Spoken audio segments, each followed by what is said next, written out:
이 개념이 궁금했다. 제35회 사명. 하나님께서 여러분께 어떤 사명을 주시던가요? 소명은 하나님께서 사람을 부르시는 것을 의미하고, 사명은 하나님께서 사람에게 맡기신 임무를 의미합니다. 대부분 사람은 하나님께서 사람에게 일을 맡기시기 위해 사람을 부르는 것을 소명이라고 설명하지만 성경을 보면 그렇지 않았습니다.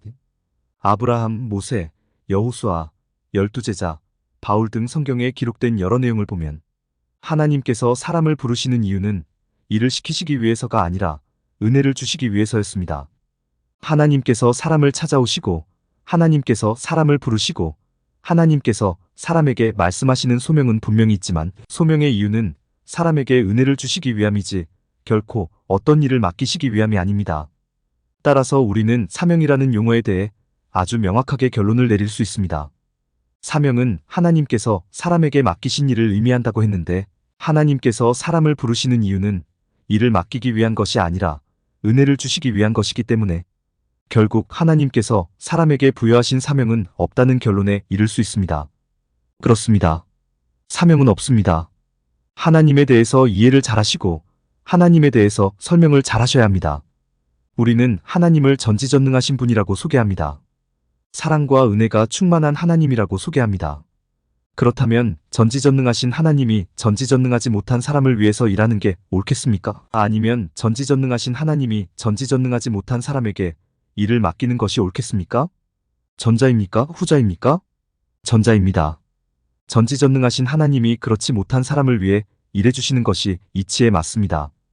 또 사랑과 은혜가 충만한 하나님이 오직 자기 자신을 돌보는 일에만 급급한 사람을 위해서 일을 해주시는 게 옳겠습니까? 아니면 오직 자기 자신만을 돌보는 사람에게 일을 맡기는 게 옳겠습니까? 전자입니까? 후자입니까? 전자입니다. 사랑과 은혜가 충만한 하나님께서 그렇지 못한 사람을 위해서 일을 해주시는 게 이치에 맞습니다. 사람이 사는 세상에서도 경제적 능력이 충만한 부모가 사랑과 은혜의 마음으로 자녀를 위해 일을 하는 것이지, 아무 능력이 없는 자녀에게 일을 맡기지는 않습니다. 하물며 하나님께서 자기 자신밖에 모르고 하나님에 비해 턱없이 능력이 부족한 사람에게 사명을 주시고 임무를 맡기시겠느냐는 것입니다. 물론 사람 사는 세상에서 부모가 늙어 경제적, 육체적 능력이 떨어지면 자녀가 부모를 돌봅니다. 그러나 하나님은 태초부터 영원까지 전지전능하신 분이시고 태초부터 영원까지 사랑과 은혜가 충만하신 분이십니다. 그러기에 사람이 하나님을 돌보는 일이란 원천적으로 없는 것입니다. 그렇습니다. 하나님께서 사람에게 부여한 사명이란 없습니다.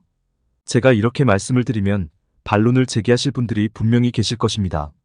마태복음 28장 18절로 20절, 하늘과 땅의 모든 권세를 내게 주셨으니 그러므로 너희는 가서 모든 민족을 제자로 삼아 아버지와 아들과 성령의 이름으로 세례를 베풀고 내가 너희에게 분부한 모든 것을 가르쳐 지키게 하라. 볼지어다 내가 세상 끝날까지 너희와 항상 함께 있으리라라고 말씀하셨는데, 이것이 사람에게 주신 사명 아니냐고, 이것이 사람에게 일을 맡기신 게 아니냐고 반론을 제기하실 수 있습니다. 또 사도행전 1장 8절, 오직 성령이 너희에게 임하시면 너희가 권능을 받고 예루살렘과 온 유대와 사마리아와 땅끝까지 이르러 내 증인이 되리라라고 말씀하셨는데, 이 말씀이 사람에게 맡겨진 사명, 사람에게 맡겨진 임무가 아니냐고 반론을 제기하실 수 있습니다.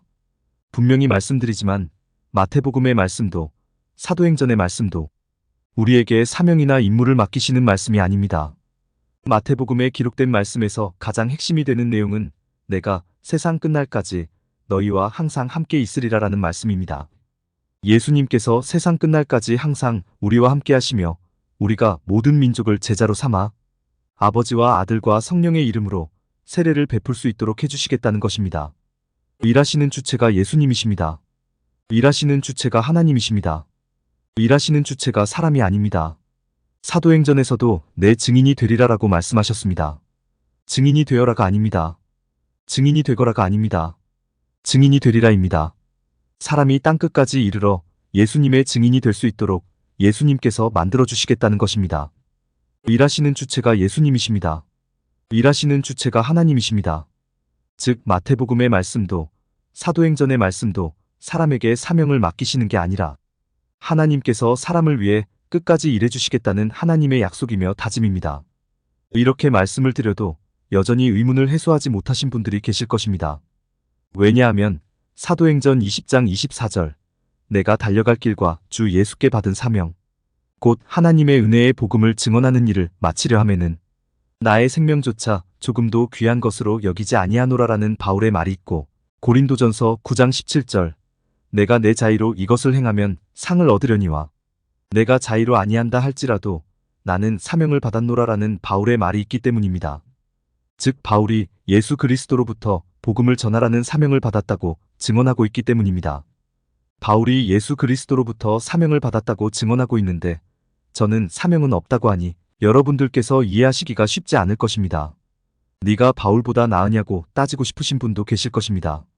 그러나 바울이 말하는 이 사명은 하나님께서 예수님께서 실제로 사명을 주셨다는 의미가 아니라 바울 스스로 복음 전하는 일을 자신의 사명으로 생각하고 있다는 의미이고 그 사명이 너무나 큰 하나님의 은혜로 말미암은 것이라는 것을 강조하는 표현이라는 것을 이해하셔야 합니다. 예를 들어보겠습니다. 이순신 장군께서는 불타는 사명감으로 고작 12척의 배를 가지고 수백 척의 배를 거느린 일본 수군을 물리치시며 조국을 지키셨습니다. 안중근 의사께서는 불타는 사명감으로 하얼빈역에서 일본의 이토오 히로부미를 향해 방아쇠를 당기면서 조국을 지키고자 하셨습니다. 이때 조국이 이순신 장군에게, 조국이 안중근 의사에게 조국을 지키라는 사명을 주었습니까? 주지 않았습니다. 이순신 장군 스스로, 안중근 의사 스스로 조국이 내게 조국을 지키라는 사명, 조국이 내게 백성을 지키라는 사명을 주었다고 말씀하시며 큰일을 해내셨던 것입니다. 사도행전과 고린도전서에 기록된 바울의 말이 딱 이와 같은 경우입니다. 하나님께서 진짜로 사명을 맡기셨다는 것이 아니라 하나님의 큰 은혜로 인하여 자신의 사명감이 불타올랐고 그래서 세계 만방에 복음 전하는 일을 자신의 사명으로 여기고 그 일에 열심을 다하는 삶을 살겠다는 약속이며 다짐입니다. 이것을 이해하실 수 있어야 합니다. 하지만 이것을 이해한다고 해도 여전히 우리에게 남는 의문이 한 가지 있습니다. 그것은 사람이 해야 할 일이 과연 무엇이냐는 것입니다. 사명이라는 거창한 용어를 쓰지는 않는다고 하더라도 하나님께서 죄인을 은혜로 구원하시고 성도 삼아주셨을 때는 성도에게 무엇인가 기대하시고 무엇인가 소망하시는 것이 분명히 있을 터인데 그것이 과연 무엇이냐는 것입니다. 그 일이 마태복음 5장 13절로 16절에 자세히 기록되어 있습니다. 이렇게 기록되어 있습니다. 너희는 세상의 소금이니 소금이 만일 그 맛을 잃으면 무엇으로 짜게 하리요. 후에는 아무 쓸데없어 다만 밖에 버려져 사람에게 밟힐 뿐이니라. 너희는 세상의 빛이라 산 위에 있는 동네가 숨겨지지 못할 것이요. 사람이 등불을 켜서 말 아래에 두지 아니하고 등경 위에 두나니 이러므로 집 안 모든 사람에게 비치느니라. 이같이 너희 빛이 사람 앞에 비치게 하여 그들로 너희 착한 행실을 보고 하늘에 계신 너희 아버지께 영광을 돌리게 하라. 이 내용이 바로 하나님께서 성도에게 기대하는 것이고 하나님께서 성도에게 소망하는 것입니다. 이 내용을 보면 예수님께서 너희는 세상의 소금이라고 말씀하셨고 너희는 세상의 빛이라고 말씀하셨습니다.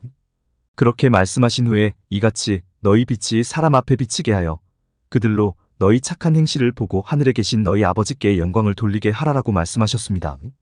즉 착하게 사는 것이 소금처럼 사는 것이고 착하게 사는 것이 빛처럼 사는 것입니다. 즉 하나님의 심정과 마음으로 하나님의 성품과 속성으로 하나님의 가치와 원리로 하나님을 기준 삼아 사는 것입니다. 성도가 그렇게 사는 것을 보면 사람들이 그 성도를 보고 하나님을 믿고 싶은 마음이 들게 되는 것이고 그것이 하나님께 영광을 돌리는 것이라고 말씀하시는 것입니다. 그렇습니다. 성도에게 맡겨진 사명, 성도에게 맡겨진 임무는 기쁘고 즐겁고 신나고 행복하게 사는 가운데 그런 삶이 하나님으로부터 인한 것이라는 사실을 사람들에게 고백하는 삶입니다. 험한 산을 넘는 게 아니라 바다 끝을 가는 게 아니라 목숨까지 내놓는 게 아니라 주어진 상황에서 기쁘게 즐겁게 성실하게 행복하게 사는 것 그것이 성도의 일입니다. 그것이 성도의 역할이며 성도의 사명입니다. 노크로스, 노크라운이라는 말이 있습니다. 십자가가 없으면 승리의 면류관이 없다는 말입니다. 이 말이 맞는 말입니까? 틀린 말입니까? 맞는 말입니다. 그러나 이 말이 내가 십자가를 지지 않으면 내게 승리의 면류관이 없다는 의미가 절대로 아닙니다. 예수님께서 십자가를 지지 않으셨으면 나에게 승리의 면류관이 있을 수 없다는 의미입니다. 생각을 잘 해보십시오.